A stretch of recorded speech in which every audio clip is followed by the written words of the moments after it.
there is a movement from being a survivor to a thriver, and I feel like I think this is what I want to celebrate with Fight Forward, is this concept of elevation, that if we go through something tough or traumatic, that we don't have to stay in that place. And that's not because, oh, it's like victim state. It's like we get tools to I guess heal as much as we can and then feel empowered.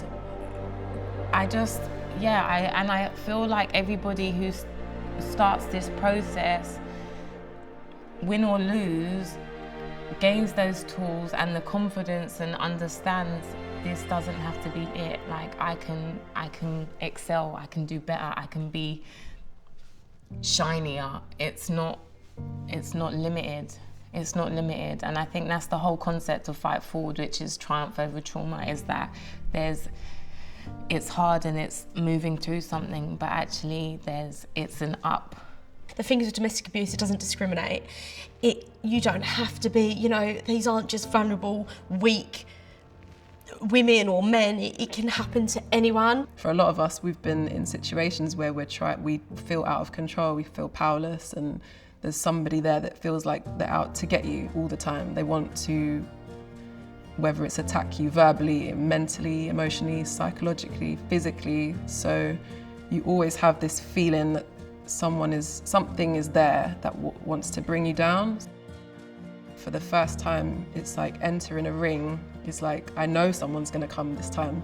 And it's not because they don't like me, it's because we're showing up together, mutually respectfully in the ring. It forces you to be unapologetic.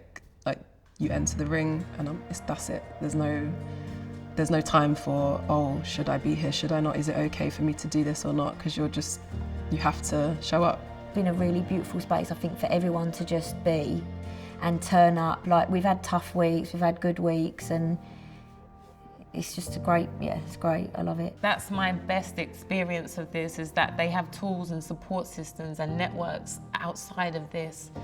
It doesn't rely on any one person or thing, and that's really important, because after this ends, that still exists, and that feels good to me. But with this, it's not just feeling better, it's feeling empowered.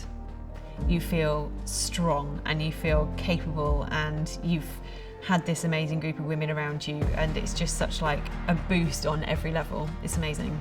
Look at it as your space to just turn up and show up, and how you show up, even if you show up crying, which I've done numerous times, by the way. I've come in and ugly cry, and the team just holds. So I've had family members say to me, I don't understand the purpose of it though, because you're fighting violence with violence. I'm going, but it's not the same thing, because this is two people consenting to get into a ring, and there's technique, there's psyche behind it, there's a whole thought process behind it. It's not just violence for violence sake. I like the raw nature of boxing. I like that it reflects back to you what it is that you're going through in your own life. Boxing brings me home to myself. Boxing brings me home to my strength, to my bravery. I'm very interested in fearlessness. Boxing represents an enormous amount of fearlessness to step into the ring. This is a place to practice an incredible amount of self-discipline, self-respect, respect for others. Boxing has given me and taught me as well as that resilience. Okay, a couple jabs, all right, keep your hand up, move forward, slip, duck, okay, couple more, all right, like take a different approach. That's it. It takes such courage to get in the ring. It's like the ultimate and the quickest way to learn about yourself. Like, you can't hide in boxing, you can't hide in the ring. And you learn about yourself, like the good, the bad and the ugly. And the women have gone on such a journey, but so have me and Leslie. It's not just been, we've rocked up to comb. It is about taking back your power. It's like, I'm choosing to get into this ring. The other person is choosing to get into this ring. And we are both fighting for ourselves. It's you versus you in the ring, so. You've got to believe in yourself. You can't be saying these awful things to yourself, because you're going to beat yourself up and getting beaten up, basically. You walk differently, you walk taller in the world after having had that experience. I think it's the first time that I feel like I'm actually doing something and fighting back for myself. My aim is to prove to myself that I'm strong enough. So it is about taking back my power, and it's not about violence.